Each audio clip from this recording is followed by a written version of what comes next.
So, if you've been listening to the podcast the last month or two, you might have become aware that we've been really focusing on how to learn more about ourselves, who we are today, and who we want to become next.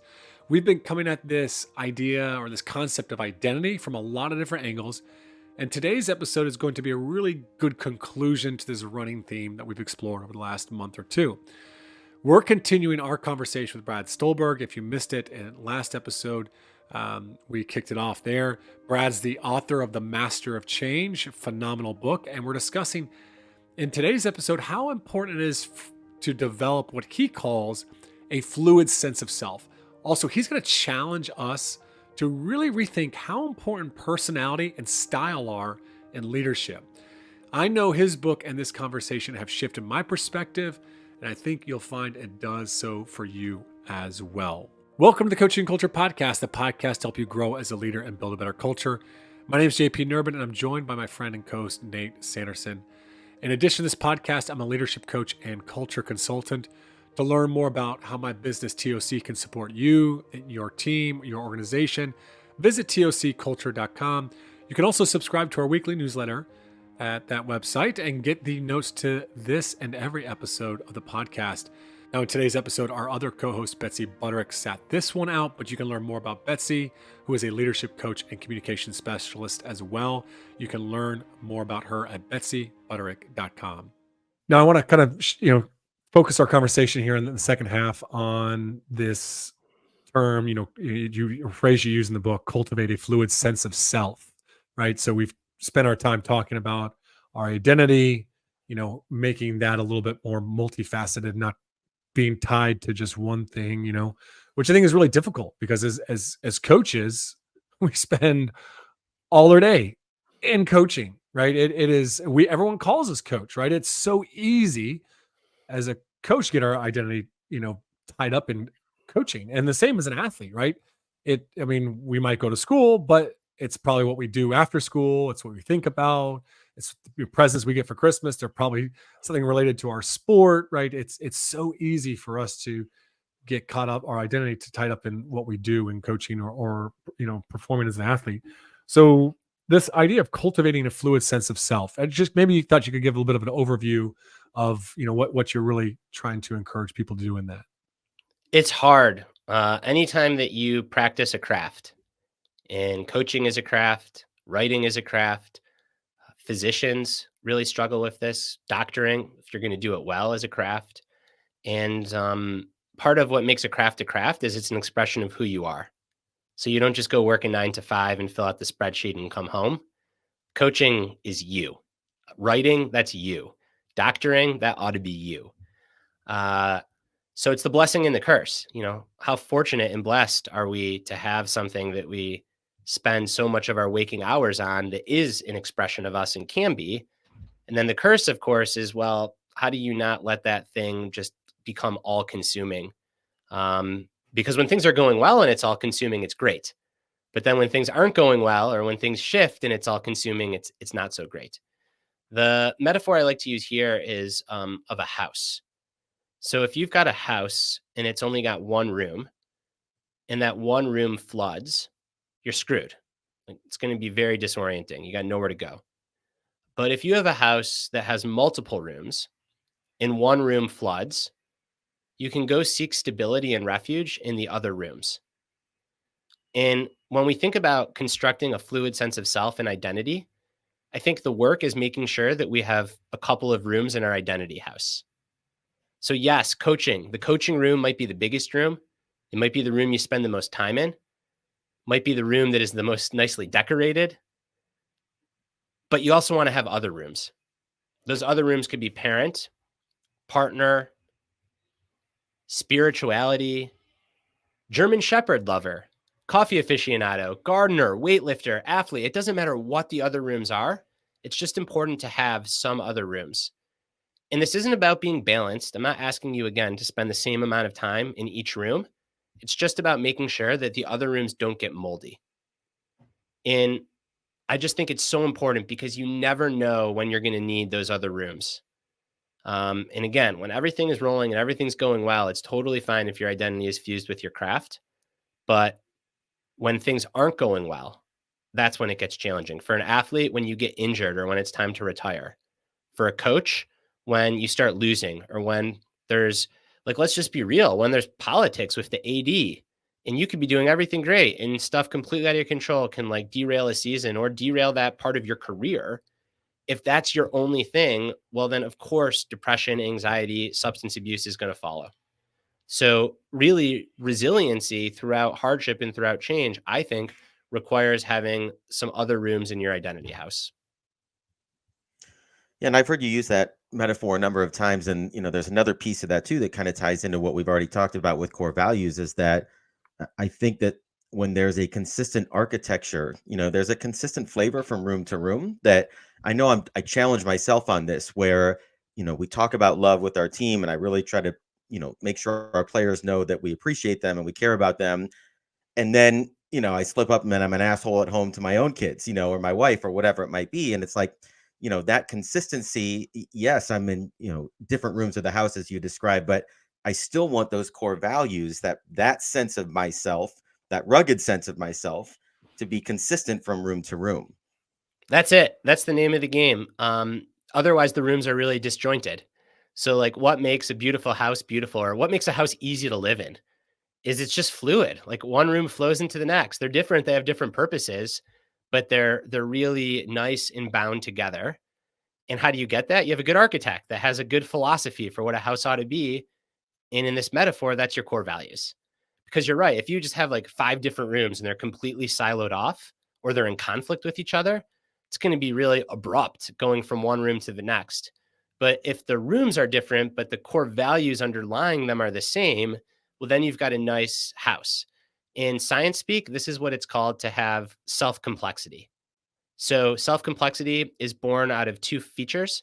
The first is high degree of differentiation. So, different components to yourself, different rooms. And then the second is integration, which is how well those different parts are in harmony and coexist and complement one another. My question here is, where does personality fit in all this? There's a line that you share in the book that is really caught my attention. You say, when people ask what personality type you are, the most accurate answer is probably some version of it depends on where you are, who you are with, whether you are not hungry, whether or not you are hungry, how well you slept the previous night, whether you exercise that morning, and a variety of other factors. And so I'm just kind of curious, like, in this concept of fluid sense of self, and what in our identity, where does personality come into play? All right. This is a really good topic. So I think that in the Western world, personality is really overdone. So there's research on what's known as the big 5 personality traits, which are extroversion, agreeableness, openness, conscientiousness, and neuroticism. And what's interesting is that there's some cross cultural work that shows that maybe 30 to 50% of our personality based on those traits is inherited, meaning we're born with it. However, in other cultures, people don't take personality tests. Like you go to the East and this idea of like you have this personality and you're separate from everything else, it's kind of a foreign idea. People are much more interdependent. They view themselves much more as in an ongoing dance with their environment or shaped by the people around them, so on and so forth. And I think, again, it's not a case of either or, it's both and. So if you grew up in the East, maybe it actually would behoove you to think a little bit more about individual agency and personality. Whereas if you grew up in the West, maybe it would help you to think beyond personality and think in terms of, all right, even if I do have these inherited personality traits, I know that the environment that I put myself in has a huge impact on who I am, how I show up. So if I want to change my personality or I want to emphasize a certain part of my personality, I ought to make sure that I'm putting myself in environments that allow me to do that. Um, and that can change over time. I mean, there are some environments where I would score very high on neuroticism, and there are other environments where I'd score very high on openness or agreeableness. Same me, just different environments. When I'm hungry, I'm a lot less agreeable than when I'm not hungry. So I really think that like environment matters. Now, again, do we have some habitual patterning that is a result of nature and nurture? Absolutely. But I think what often happens is we get locked in by that habitual patterning. I don't know if you're familiar with the Enneagram test. And within psychology, there's very strong opinions on both sides. Some think it's very accurate and highly validated, others think it's not. It's out of my scope to say. What I can tell you is I've seen people get this Enneagram number and then it becomes a self fulfilling prophecy. And they're just completely locked into their Enneagram. When in fact, I think that like Walt Whitman's, I am large, I contain multitudes is a much more accurate view of reality for most of us. Mm. And I think this is where I really struggle is what is core to us, to our identity, and what is kind of just habit, what's just things that just running on default mode. A story I think I've shared in this podcast before, and I'll share it with you here, is I remember years ago, my high school coach who was kind of emotionally and psychologically abusive to many of his athletes. I remember he had gotten some feedback around his coaching and just how much he would yell and just absolutely lay into us. And so one game, first half, he just doesn't say much at all. He's super quiet, and we're all freaked out. Like, what's going on here? Why is he not yelling at us? Right? We get to halftime, and he blows up. And the first thing he says, he tells us, he says, "Yeah, people say I need to change and stop yelling at you guys, and but the problem is this is just who I am. This is just who I am. This is how I'm going to coach, and this is how I know how to do this job." And I always just that moment stuck with me. It's like, this is who I am. It's like such a statement around your identity. And I'm like, is that really? No, like I think that's more habit, that's more potentially personality or even style of a leader.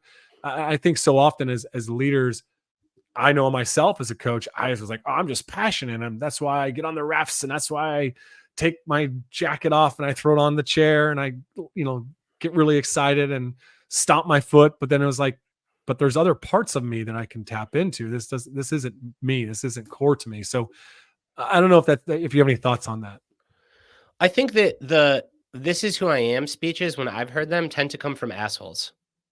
So very rarely do you get like the great coach that you look up to and you want to coach your kids being like, "This is who I am." No, they're not often the ones giving that speech. So I think that again, I think that is a self-limiting view that often harms ourselves and those around us. Um, Listen, what I would say to someone like that is like, yeah, maybe there's a lot of energy and you bring a lot of energy to what you do, but energy can be channeled in all kinds of directions. And you can channel that energy into laying into 7-year-old kids, or you can channel that energy other ways.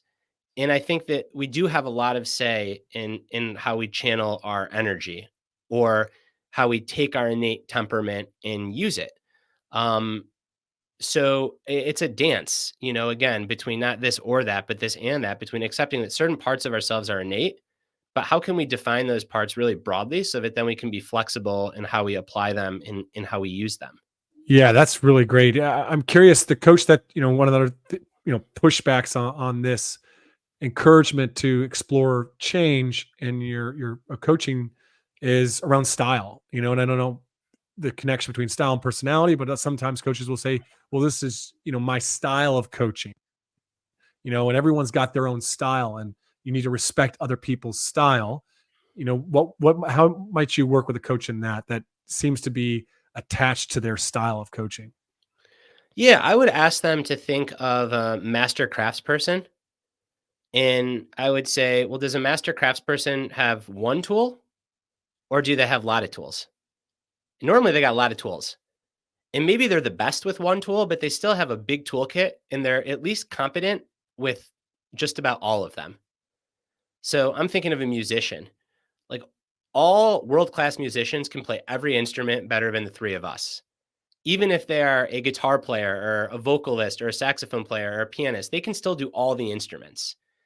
And I think that when you look at carpenters, when you look at woodworkers, when you look at great writers, like they can do it across multiple forms. So you might have the form or the instrument or the tool that is your go to or even your best. But to really be on the path of mastery, you want to have a big toolkit. So I wouldn't tell them they got to change their style. I would just say, let's add tools to the toolkit because you never know what tools you're going to need to use.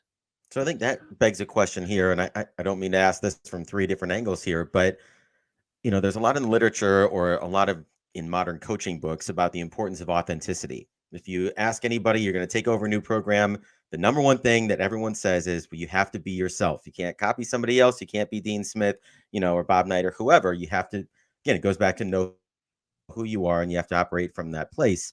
I think sometimes coaches, well, number one, there's a lot more fear in coaching these days about, well, what if I'm not received, as myself, or it's misinterpreted, or it doesn't work in this environment, or the players don't respond, or the parents take offense, or the administration won't back. We could go down the line of all the excuses of why we're afraid to operate from a place of authenticity. And yet that almost has to be a place of strength for us to be effective as leaders. So how do you speak to sort of that growing fear? And I'm sure that's not unique to coaching. I'm sure that there's more of that in the leadership community in general. Well, I would first ask to define authenticity. And I would just define it like as living in alignment with my values. Or saying what I really want to say or as close to what I really want to say as is appropriate. And if you think about it that way, then I think it does become pretty pragmatic to be authentic. It doesn't mean that in every single moment you're going to stick to your guns. It means no, you're going to do what you have to do to live in alignment with your values. And if one of your values is flexibility or curiosity, well then of course you're going to be open to change because that's one of your values. I also think that authenticity often gets like misinterpreted for you're always going to say exactly what you feel or you're always going to do exactly what you think the right thing is to do. And I think no, like you're playing the long game and you're going to say or do what you think gives you the best chance at the 1 year, 5 year, 10-year outcome. Uh, and sometimes that might mean going really easy on an athlete. Sometimes that might mean riding an athlete a little bit, but it's the same you. I don't believe in like, oh, you got coaches that are go easy on athletes or coaches that ride athletes. Like a good coach knows when to ride an athlete and knows when to go easy on an athlete and knows to make sure that underneath all that, there's love or care or dedication, psychological safety, whatever buzzword you want to use. That's the container in which all this is happening. So I really think it just comes down to broadening your toolkit and then learning by experience what tools to use in what situations. Yeah, and I think that's right. And I think at the same time, I read some of your stuff about the difference between reaction and response, and the space in between is what makes us human. And I think oftentimes it's our reactions that then get this label of, well, that's who I am, or that's my style, or that's how I coach, without necessarily having the skill set to be able to pause and say, is it who I want to be in this moment? Is it what this moment requires of me? And I think that's a skill that, the coaching community in general still has a ways to go on oftentimes. Yes, I think that that's right. And I think that all of our reactions are generally, not always, but generally not the best versions of ourselves. Reactions are quick, they're immediate. Whereas when we can respond more thoughtfully and create some more space, we tend to be better. One of the questions here, I just kind of want to take a little bit of a detour. We just kind of got a potpourri of just different questions I want to ask you here to kind of finish up. But one is this around ego and our struggles with ego, but also just kind of this idea that you present in the book of surrendering. There's a quote in the book that I highlighted and put into my Evernote after that, which is, there is no greater source of humility, nothing that minimizes the ego more than surrender. At first, this may feel like giving up, but in the long run, it is one of the most productive actions we can take. I think it really resonated. I shared it with a few coaches when I read that because I was like, man, we do struggle to surrender to the results, outcomes, to so many things in our lives that we want that control on, that I think are attached to our identity, our ego. So I don't know if you could just speak to that. Mm. Um, yeah, I can speak to this. So I think that surrender often gets swept up in religious connotations. And if you're listening and that works for you, great. If you're not religious, I would encourage you to think about surrender is just kind of giving the universe power, right? It doesn't have to be a god or a deity. It can just be the universe. Um, I think that what it ultimately does is it minimizes the ego. It says, I don't have the answers. I can't problem solve my way through this. Asking for help, even from another person, in some ways, is surrendering. And it's really important that we are capable of doing that because otherwise we often get in our own way. Uh, for every challenge, there is a spectrum, at least in my mind, between surrender or radical acceptance on one end and then problem solving and fixing on the other. And generally, we're going to be somewhere in the middle. Type A, really driven people often forget about the acceptance surrender part and they just coalesce right around the fixing and problem solving part. And that works great until it gets in your way. And it gets in your way during times when you actually do need to ask for help or you do need to surrender or you just need to stop. Just stop running around like crazy. Just put pause on whatever you're doing for a month and see if the world doesn't bring the answer to you. Why is that so hard? Because that requires setting aside the ego. That essentially requires saying, I can't do this. No problem solving, no fixing will help. So I just need to let go. And it's really important. It's every bit is important of a skill as the problem solving and fixing. Yeah, and that what you just shared there in the quote that just resonated to me so much with my journey. I'm not a runner, but I started in 2021. I set the goal to run an ultra marathon, 200 kilometers in Ireland, and the longest I'd run before that was like 10 kilometers. So I set out on this journey, and I nailed a few smaller ultras. But one of the most profound things I learned through that process was this idea around surrendering. Like, I'm done all the work that I can, but the outcome is not within my control. And in that surrendering, I actually, for the first time, kind of in that last final run, I learned to ask for help, which is what I'm horrible at as a type A person. I hate asking for help, and it's been a profound insight of where I need to grow and now how I need to evolve. And now I'm becoming more of a person that does like to ask for help and that sees value in that. And so it's kind of somewhat connects a little bit back to that fluid sense of self or identity, right? That's right. And I think it's not necessarily, and I want to be careful here. So I'm gonna preface this by saying that this is now just me putting forward a hypothesis. This is not within my expertise. I think that men at times struggle more with this. And I think how it can sometimes manifest is instead of surrendering and asking for help, you get angry or you get tight, or you're more likely to snap. And what you really want to say is, wow, I feel overwhelmed. Um, I need help, or this just feels like too much. And even just naming that would like release pressure from the fuse. But because so many men, myself included, struggle to do that, that often manifests in not being the best husband or not being the best dad or not being the best coach, uh, because we don't have the guts to just say like, this is overwhelming. So instead of saying this is overwhelming, we almost like take it out on somebody else. Um, and it's not to say that this just impacts men, but I have a high degree of suspicion that men really struggle with just because of cultural norms around being tough and confident. But Mhm. I think that nobody gets through life without being completely overwhelmed from at least time to time.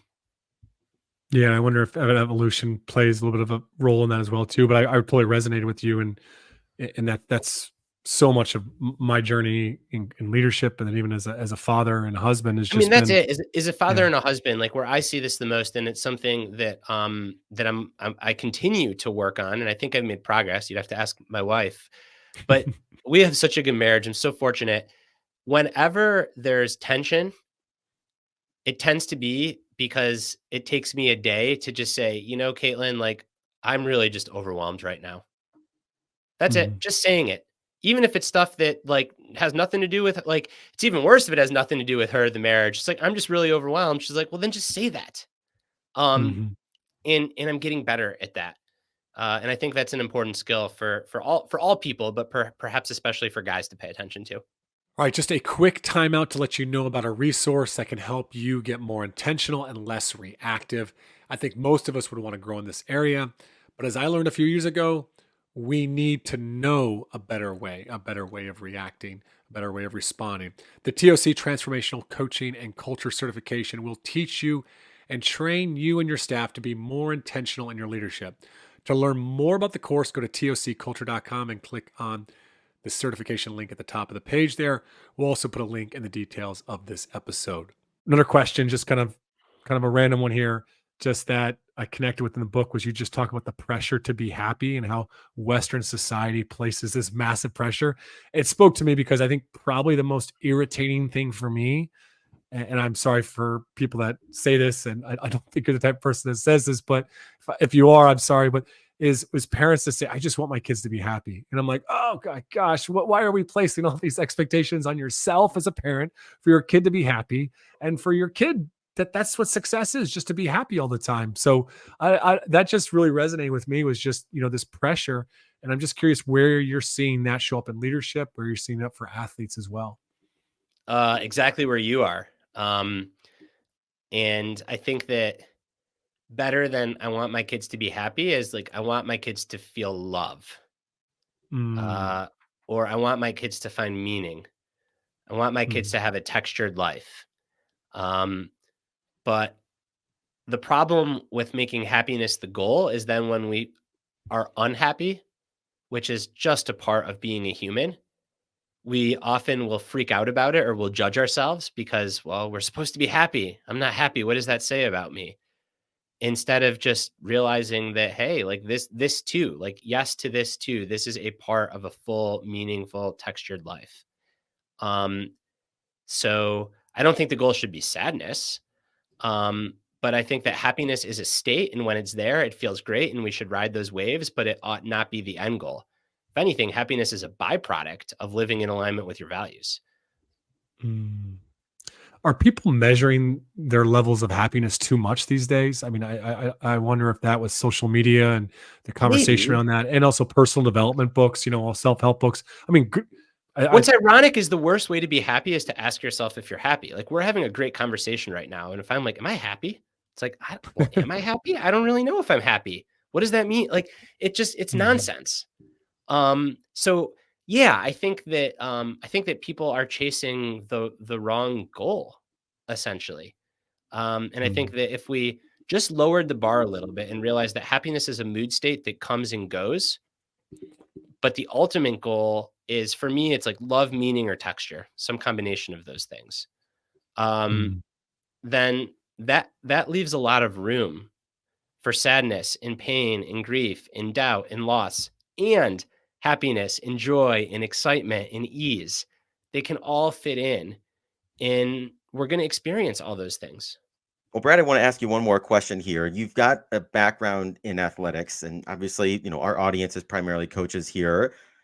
If you had a magic wand where you could wave it one time and change the world or change the coaching environment in one way with the magic wand, what do you think would make the biggest impact on the sports world today? Just given all of the research and your own experience, what would make the biggest change if you could wave a magic wand and affect coaching behavior?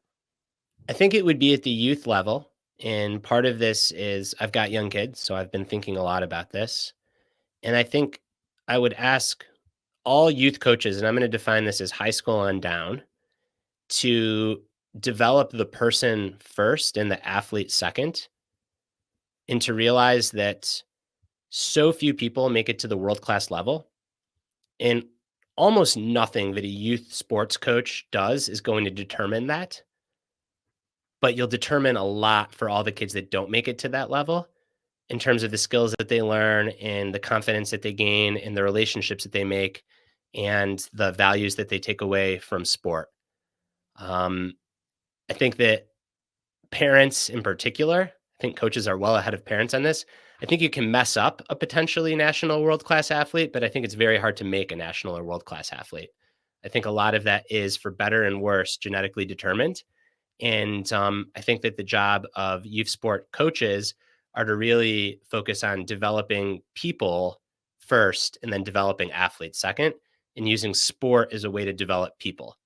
Because to me, sport at its best is really a microcosm for life. There's successes, there's failures, there's love, there's loss. And the further we get away from that, especially with young kids, the more it makes me sad. Well, and I would just add to that, the collision of so many things we've already talked about today are experienced through sport, the conflict between interdependence and independence, right? The manifestation of values and the conflict with other people's values. I mean, just there's so many ways that those young individuals in sport can learn to start navigating, the things that they're going to see in life. And if that was where we started as a coaching community, this world could be a better place, I think. Yeah, I mean, just, I like you, Nate, and I don't know if it's as bad in Ireland, but I live in America and our political discourse is such a shit show. And I often think, like, I wish all these clowns played sports. And I know some of them at some point did, but I wish they did sports the right way.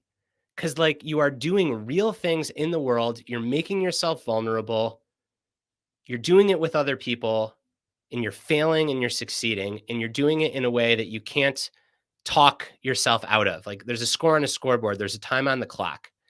And I just think that that is such an important thing for development. And if we can give that to kids, we really will make the world a better place through sport. And to me, that's the ultimate power of sport. Right. And we do it where there are less stakes than the potential of nuclear war or, bills that have to pass through Congress or what have you. Right. So, Brad, thanks so much for coming on. This has been a fascinating conversation. Enjoyed it so much. And thanks for kind of doing a deep dive on some of these concepts for us. Where should our listeners go to find you, find your information? Obviously, we'll link the book and the details of this episode. Thanks for having me. I really enjoyed this conversation too, and thanks for all the work that you and Nate are doing out in the world for athletes and for people. Best place to find me on the internet is probably on Instagram, where I'm at Brad Stulberg. I'm also on Twitter/X at B Stulberg. And then my website is simply my name, www.bradstulberg.com. All right. Thanks so much to Brad for coming to the podcast. Master of Change was definitely one of my favorite books of 2023. It's very different, it's challenging, and it's pretty deep. I highly recommend it. Thanks again for listening to the Coaching Culture Podcast. Be sure to subscribe and leave us a review if you found this podcast valuable. And be sure to share it. Share it and keep getting the word out to other coaches and leaders out there.